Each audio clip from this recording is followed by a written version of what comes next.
the Mishnah has stated, um, the Mishnah has stated that you could use the hides for insulation purposes, because the hides they don't add heat, and before Shabbat, you have a right to insulate specifically with something that doesn't add heat. Shabbat itself, you can't insulate with anything, whether it adds heat or doesn't add heat. And then we had the Gemara on the bottom of Mem Tet Amud Aleph, 49a, 49a2, where you had Yativ Rav Yonatan ben Achnoi. Rav Yonatan ben Achnoi was sitting, and Rabbi Elazar, together with Rabbi Yonatan ben Elazar, Rabbi Chanina was by them. We had the Zimunya, three great rabbis, become a boiler, and they were asking the question, Shlochan Shabalabayit Nan. The Mishnah says that you can insulate with the hides, and they're not mukser, because you could use them for sitting on, leaning on, so that therefore they're not considered mukser.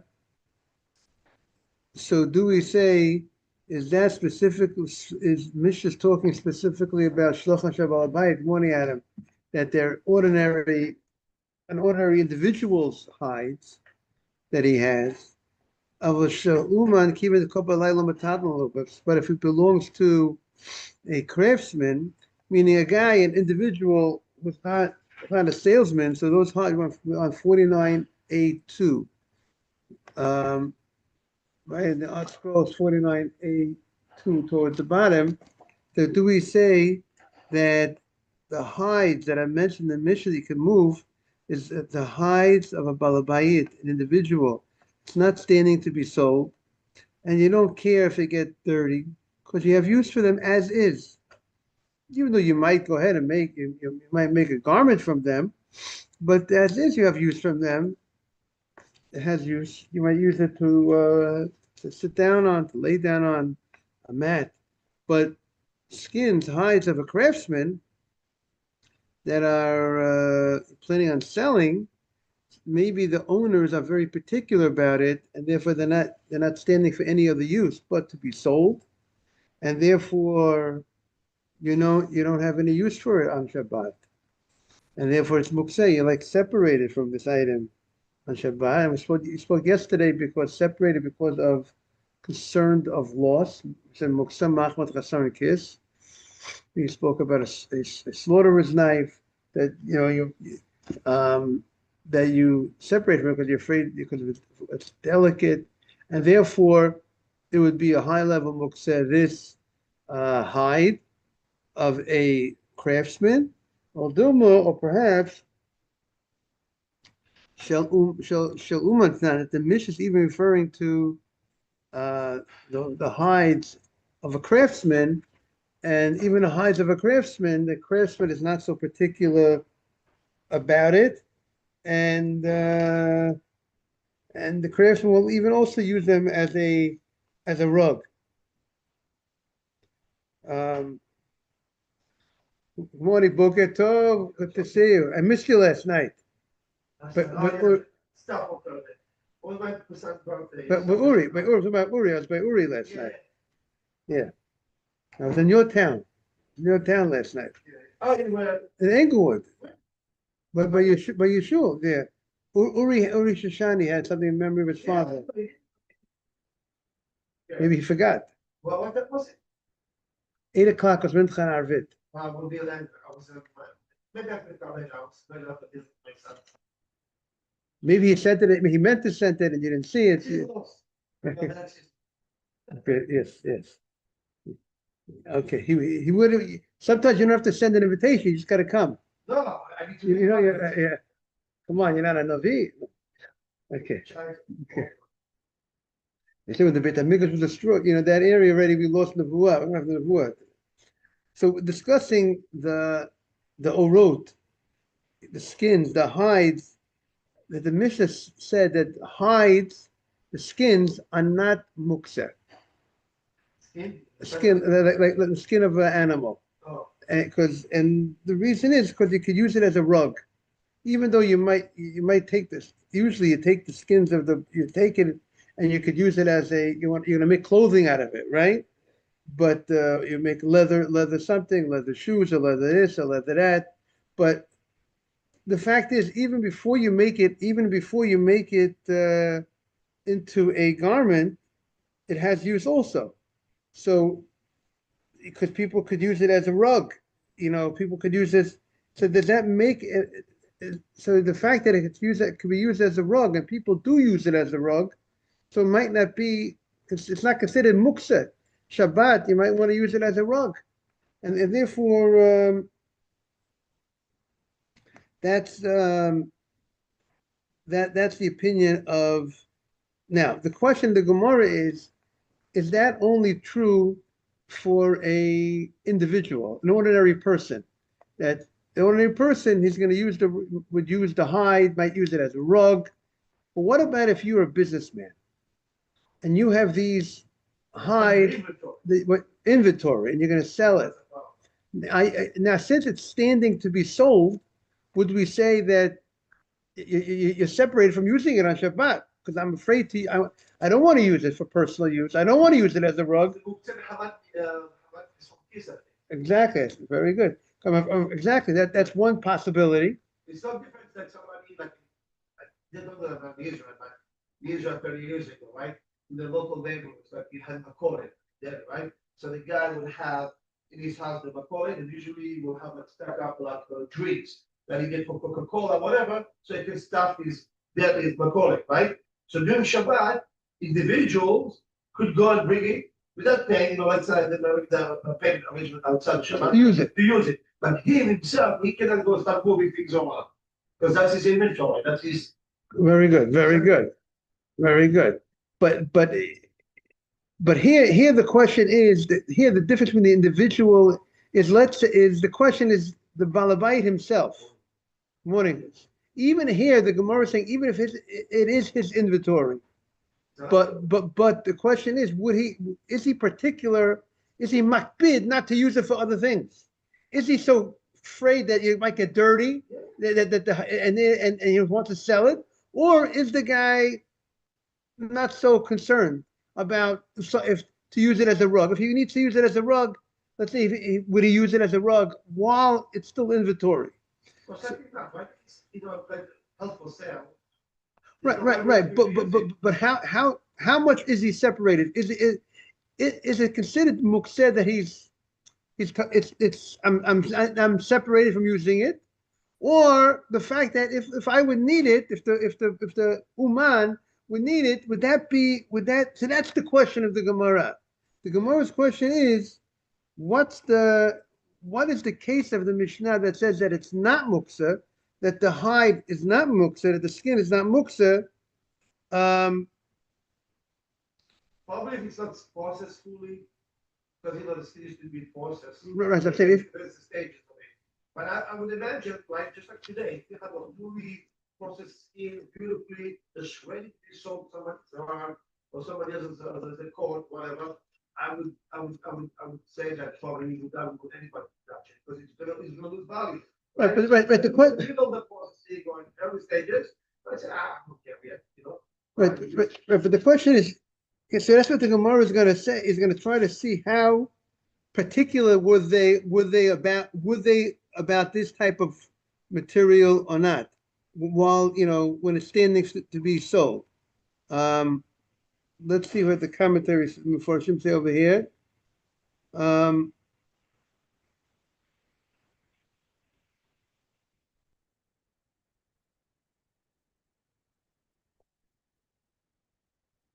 You see, the way they say the shlochim, we're talking about, you have the skins. It's before the process was completed. It was right after you got it off the animal. You skinned it off the animal, and they're not yet worked yet. So that's the question of the Gemara. So the question of the Gemara is, what will be the status? So the Gemara says, if a skin that's standing to be sold is allowed to be moved on the Shabbat. It's not mukseh. So certainly a person who has a skin that doesn't plan on selling. I'm a guy. I had an animal. I slaughtered my animal before Shabbat, and I skinned the animal.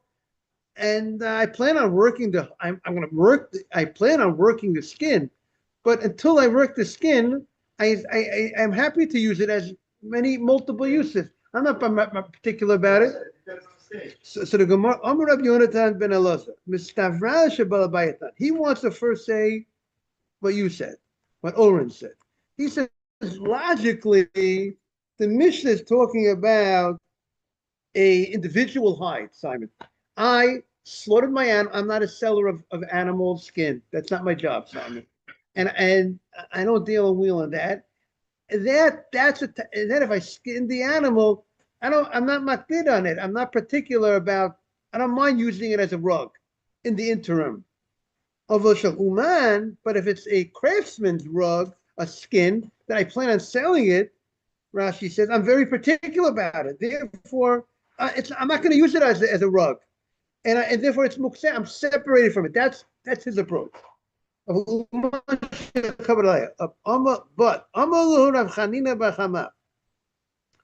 Chanina bar Chama said to the other rabbis that were sitting together with him, you know what I heard from Rabbi Yossi? He spoke about his father, the great Rabbi Yossi. Now we're turning the page, Mabruk. We're now on Mem Tet on the base, 49b1. You know what he reports about his father? Abba Shlachahave. My father used to be a tanner. He worked the skins. That was his form of parnasah.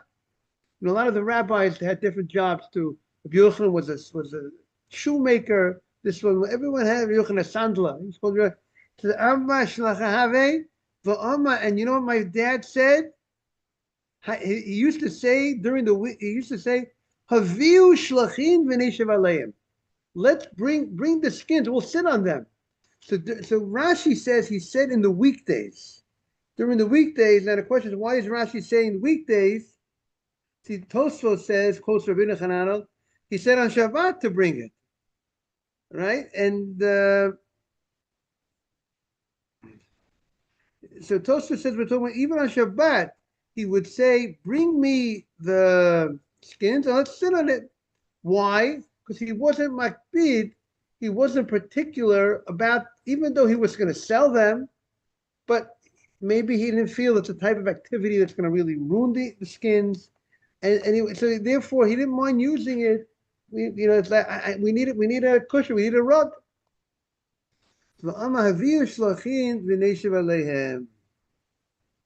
And that's what his father said. Meitive. So now the Gemara is going to challenge what we just said now. In the Sarim Shabalabayit, if you have these boards of a wooden board, and it's Shabalabayit, an individual's wooden board, we say Mitaltalotam. You can move it, this board, because I'm not even, let's say, I presume I plan on doing something with this board, making some keli, something out of the board, but I am not makbid. If there's other uses I could use this wooden board for before it reaches that other level, and I'm not separated from using it in the interim. However, if it's a board shel uman, if it's a board that I'm a craftsman, I'm a wood carpenter, and I'm going to take this board, I don't use this board for other things because I don't want it to get ruined because then I lose my merchandise. It's mukseh. So we see there's a difference between the individual and the uman. The uman ain't mitaltanotam, but the im chishev latet leim patlochim. If I had a mind, morning Kevin. If I have a mind before Shabbat to use Kevin, I missed you last night, right? Or I saw you last night. I did. I went on for just a few minutes. Oh, you? 2 nights ago. It wasn't often. No, Uri had something left for his father. Oh no. So maybe he didn't send that to everybody. 20? So you see that? It's not you, or he didn't remember to send to everybody. You're right. Yeah, 100%, Usually text. 100%. But don't make him feel bad. Reuven has a sense of humor, you know. You could tell, whatever. You could tell him you heard how nice and honorable it was Did he search for one? in honor of his father. You would say 12 years. Now, v'mechishiv aleim lotei pat lochim. If he had in mind, you know, if you're the uman, right? And before Shabbat, you said, you know what? I'm having company for Shabbat, and I need a nice board to use as a tray. You did before Shabbat, then benkach or benkach. It doesn't make a difference whether you're an individual or the ummah metalton. Kevin, we're talking about the Inyan of Mukseh on Shabbat, and we're talking about someone who's the question is, if you're a salesman, Kevin, and you sell certain types of material, would you be particular about using it? Be afraid to use? Are you separated from using it because you're afraid that something's gonna, damage your merchandise, right? So therefore, would we say it's mukseh, and therefore you can't use it? And like Oren said, it's called mukseh machmat chasar kis. You're afraid that you're gonna lose because it's delicate, because you're afraid you're gonna lose the principle. Therefore you don't touch it. Like we spoke yesterday about someone's a shochet, someone who slaughters animals, his knife, he's going to be very particular. He's not going to use his knife to cut an apple because he's very concerned. He might ruin. He's not going to move it. You don't touch. Hands off. Don't touch that knife. You can touch other, but don't touch that knife. I'm afraid he's very sensitive to it. So the Gemara now, what the Gemara said that if you are a tannerer, you sell hides. The Gemara said that even the guy who sells the hide, the skin of the animal, I'm just going to bring Dr. Rosen up to date. The Gemara has now an apparent contradiction. One rabbi went on record, One rabbi went on record and said that the skin of the animal, even though I plan on selling the skin of the animal, remind everyone about Birkat HaTorah. Make sure you say Birkat HaTorah beforehand. If I plan on selling the skin of the animal, even if I'm a seller, that's my business. I don't mind using that. I don't mind using that skin for other purposes. I might use that skin for a cushion as a rug. But the Gemara says, when it comes to if I am a carpenter, and if it has to do with a piece of wood, a wooden board, I am very particular about the wooden board. So, and what the Gemara is saying is, there's a Breita. The Breita is the early text. It's the Tanaim. So the Tana, the early rabbi said, when it comes to a board, I am very particular. If I am a carpenter, I'm very careful not hands off the board until I sell that board. I'm not going to use that board for other purposes. Therefore, it's mukseh. It's separated from me. But and the Gemara wants to say that's a challenge to the later rabbi, because the later rabbi said that when it comes to skin of an animal, I'm not so makbid. I'm willing, even though I'm a seller, I'm willing to use it for other uses. So that's the Gemara is challenging the later rabbi from the statement of an early rabbi, from the Tana. And the Gemara, obviously, what the Gemara is going to answer is, there's two different cases. And when you have two different cases, sometimes the case being different in the case makes a difference in the law. Not always the fact that you're different in case is the law different. An apple and an orange are not the same, but the law is the same. You say Bor Preitz on an apple, say Bor Preitz on an orange. You say Bor Nefashot on an apple, after you finish, you say Bor Nefashot on an orange. There's no difference. So that difference, that one's an apple and one's an orange, does not make a difference in law. But now the Gemara is going to answer, but when it comes to a skin of an animal, that you just skinned the animal, we're now on 49b1. 49b1 at the top. Skinning an animal, the sensitivity to that, and the skin and a wooden board, are two different types of sensitivity. Why? So the Gemara says, Shani nisarim. A board, carpenters are different. The kapralayu. The boards, sorry, nisarim are the boards. The boards are different. The case of the boards are different than the case of the hides. The people are very afraid that something's going to happen to the board in handling the board. And therefore, if you're a seller of boards, right, it's a piece of wood. You got that wooden board, you're not going to, it might get a chip, right? It might get a chip. It's delicate. And therefore, you can't prove from there to the skins, to the hides.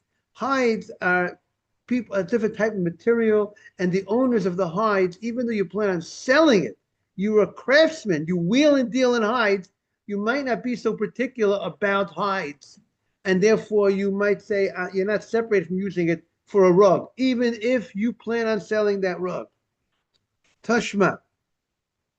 Now, by the way, there is such a thing called, you shouldn't sell used merchandise as new.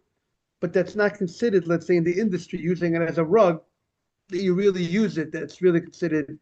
Now, Tashma, Uru, I have skins, hides. I just went ahead, I just had my animal, we just skinned the animal, and Bein Avudim, Bein She'enim Avudim. So now this brighter says, whether I worked the hide, processed it, or I didn't process it, it says, Muta L'taltala B'Shabbat. You're allowed to go ahead and move. Oh, very good. Well, who owns this hide? Who's the owner? Is it an individual or a merchant? So the Braita did not make a distinction. So the Gemara is going to suggest that we could prove from here, like the rabbi earlier said, that there's no difference between balabayit. If you go on, you just say a hide, whether it's worked or whether it's not worked, it's not mukseh. Now, what's the idea? If you work the hide, it's already done. You're not afraid. You're not particular about it. But if the chiluk is that we see, even if you didn't work it, it's still considered not mukseh. And the Gemara says, L'omru avudim, the rabbis that say there's a difference between a hide that you worked or you didn't work, il inyan tumah bavad. There is a difference regarding contamination. What's the law of contamination? In order for something to have the ability to receive contamination, it has to be a utensil. It has to be a finished product. If it's not a finished product, if you're in the manufacturing stage and the product did not become yet a kli, it's not a utensil. If it's not a utensil, it does not have the ability to contract, to receive contamination. It could be in a tent of a dead body. It's not tameh. Because that's why we put in the wooden board on top of the sukkah when you put the metal, right? It's not a wooden board. It's not makabel tumah. Yeah, that's why the stuff on this and not the regular flat, because pshutikly, flat wood is not makabel. Depending on the size, whatever. But we don't. Flat does not makabel. Might depend on the size, but it does not makabel tumah. Right. It was a wooden bowl. It's finished. But even a wooden board, I would think it might. We don't use a large size board that might be considered like similar to a roof, and there might be other issues why we don't use the certain sizes of a board. But these 2x4s they call them, the small size boards, we use to. We have to see what the halach will be if it's a bowl. And a bowl is very good. A bowl has contain something that does receive contamination. A wooden bowl would be with anything. The only thing is what we're talking about, a flat piece of wood is a difference between a flat piece of wood than a wood than something that has. Right. That would receive contamination, and that would be. But here we're saying that there is a difference between skin that you worked and a skin that you didn't work. The difference is only regarding receiving contamination, because once you process the skin that you were talking about, Kevin, now the skin can receive contamination. It's a finished product. But if you didn't process it, it's not going to receive that. Elin Yatumovat, my love, Loshna, it doesn't make a difference. It doesn't mention a difference between balabayit or uman. Loshna balabayit, loshna uman. It sounds like from the Braita that it says you could move a skin, whether it was worked or not. So I mean, that's the hide. Even if it wasn't worked, it's not mukseh. It sounds like even if it belongs to a seller, because it didn't make a distinction. So the Gemara, like we had the Braita before, when it made a distinction when it came to the boards, it made a distinction between balabayit and non-balabayit and an uman. Here it didn't make a distinction. It sounds like it's across the. What the Tuma has to do with that? Hold on a second. It sounds like it's across the board. Just a little pun on there. Talking about boards. Yes, what you were saying? So what has to do with Tuma right now? Then it's- Right. This Braita it just makes a statement that you should know that there's no difference between a hide that you worked, a hide that you didn't work. It's not mukseh. The only time there's a difference between a hide that was worked and not worked is only regarding the laws of tumah. Regarding tumah, there is a difference, but when it comes to mukseh, there is no difference. So it sounds like from the Gemara that even if it belongs to a tanner, a person who plans on selling that skin, it's also not mukseh. You see, the question is, how are tanner people? If you're a tanner, you process hides, skins. Are you particular not to use this skin? Today, if you will, right? Because you have a showroom and you want to sell that, and some people that want, that's going to be. Do you to use it as Occasionally, randomly, occasionally, casually, so use it. Shabbat. okay? But again, remember the showroom is usually after it's processed. Here we're talking about the skin before it is. So that I don't think that you can use it because it's not a finished product. So you might not, from your point of view, the intention of the seller, let alone individual owns it. It is. It has to go through ABC of 4 to 6 steps before it becomes my final product. Then I care about it, right? I don't want anybody to scan it. I don't want anybody to cut it.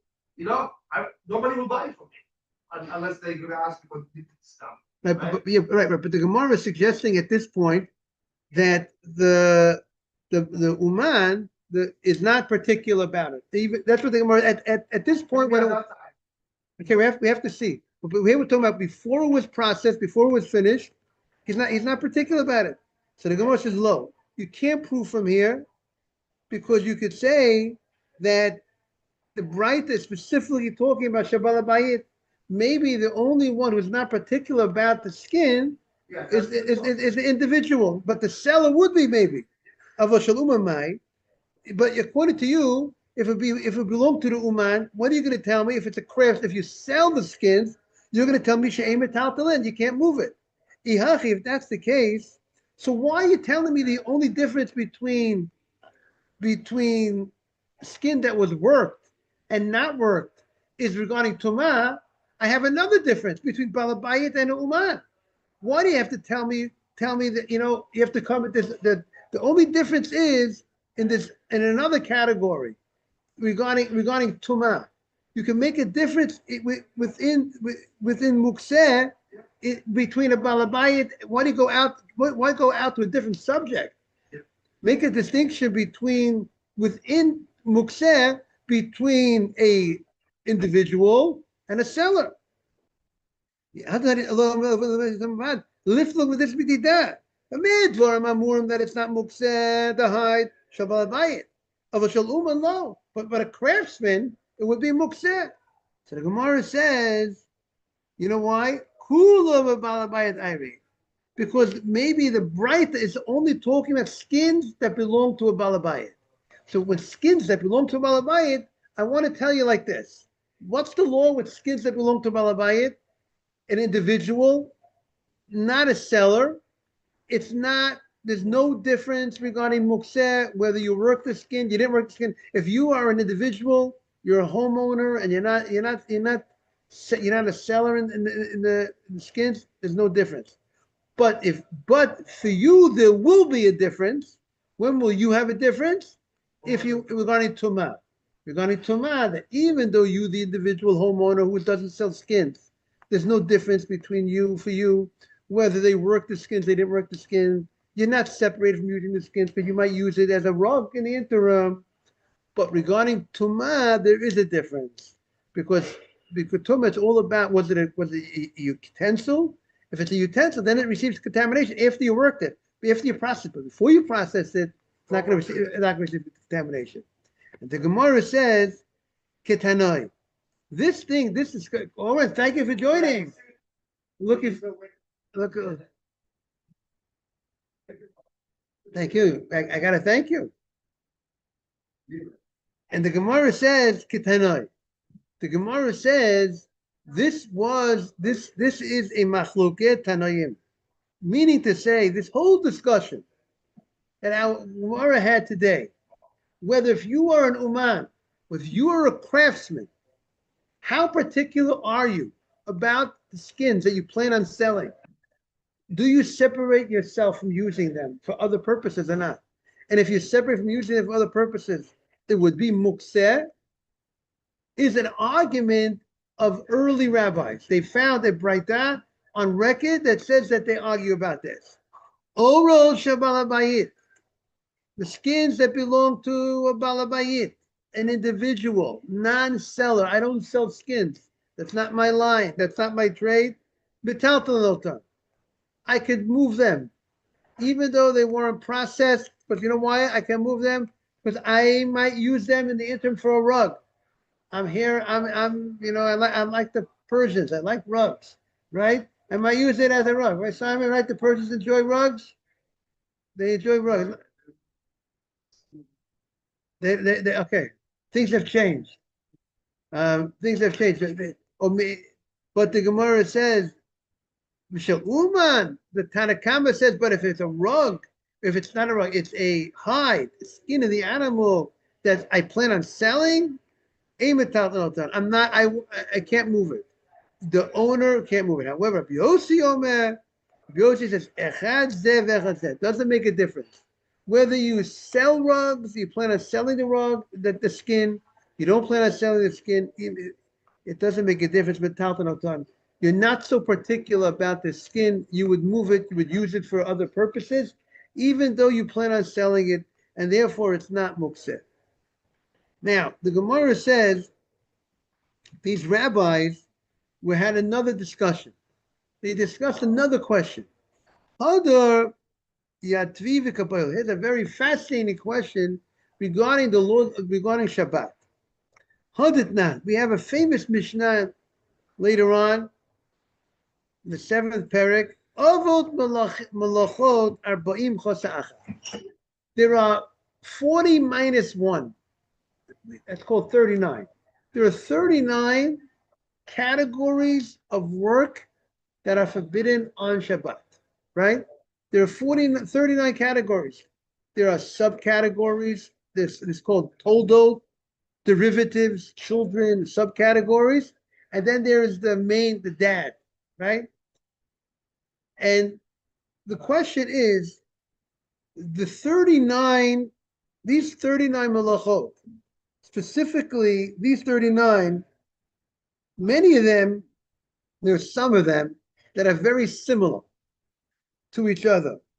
Let's say there is sifting, which is, when you sift the flour, you're separating some of the dirt products, the pebbles, things that the waste products from the good part.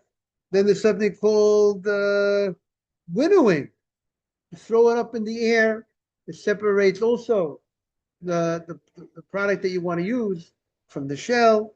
There's different types of malachot, there's different types of acts, and yet we count each one of those.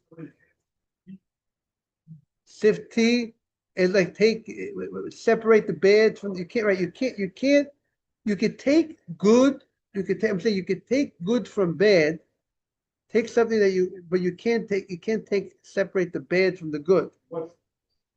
It's all good. Right. I'm saying, so that would be, you have to be careful on Shabbat to make sure when you take the good from the bad. What's the process? How do people sift tea? What's the way they do it? What do they do?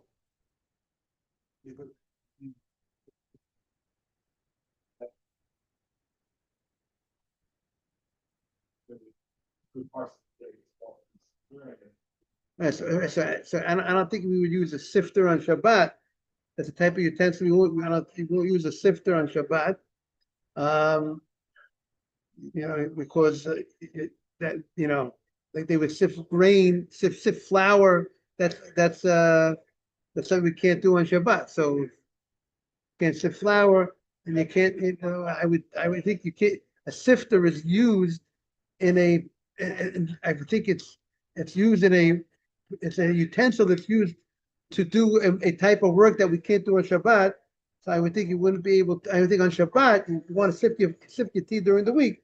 But on Shabbat, it would seem that to me, you wouldn't be able to use that utensil. So it says there are 30. So why the rabbis have 39? There's a reason why it's 39. You could have counted these two as one, part of one category, make it 38. If you want to make it 38, you can make it 38, put them under one category. It seems that there's a specific reason why you wanted 39. You knew it had to be 39. Why is 39 this special magic number? We'll see more about this tomorrow. We welcome everybody. Sonny, thank you for joining. Sonny, hope to see you tonight. You'll confirm with me if it works, sweetie. Next week. Next week. Yeah, so let's talk about next week. What time? What time? What time in the evening? You have an idea? What time is the earliest you could come? No pressure. Okay, so let's talk about Monday or Tuesday, see which day works, okay? Be in touch? Yeah. I'm gonna check the schedule. Thanks for Have a great day. I think if you're talking about, I think the famous is Baba Metzia, about two people holding onto a pallet, division, arguing, that sounds like the type of thing you might want to do. We could talk more about it. Yeah, I'm open. Great, thank you for joining. Thank you so much. Take care of yourself.